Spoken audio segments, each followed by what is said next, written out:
ঘটনায় প্রত্যেকটি মহলে অস্বস্তিটাই স্বাভাবিক।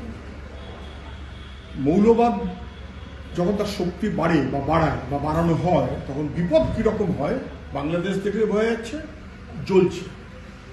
এ শুধু গতকালকের ঘটনায় নয়, গত 2-3 মাস ধরে একই রকমের ঘটনা ঘটছে। আমরা তখনও বলছিলাম মৌলবাদ প্রশ্রয় পাচ্ছে।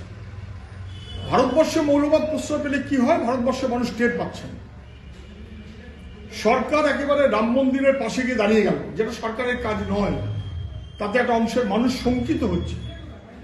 সংখ্যাগুরু সাম্প্রদায়িকতা খুব বিপজ্জনক, সেটা ভারতবর্ষ দেখলে আমরা এবং বুঝি।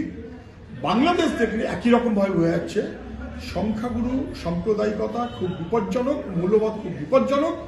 ভারত সরকার, আমাদের প্রতিবেশী দেশ বাংলাদেশ, একটা সময় আমরা একই বাংলা, ফলে এখানে কজ অফ কনসার্নটা অনেক বেশি, কোনো সন্দেহ নেই। কিন্তু ভারত হোক বাংলাদেশ হোক যেই হোক, মৌলবাদের বিরুদ্ধে সমগ্র মানুষকে, বিশেষ করে সংখ্যালঘু মানুষকে রক্ষা করা, শান্তি প্রতিষ্ঠা করা, শান্তির পরিবেশ রক্ষা করা, এটা যেমন বাংলাদেশের জন্য জরুরি তেমন আমাদের জন্যও জরুরি। আমাদের দেশ সেই মনোভাবে নিশ্চয়ই কথা বলতে পারে, না হলে অসুবিধায় পড়তে হবে।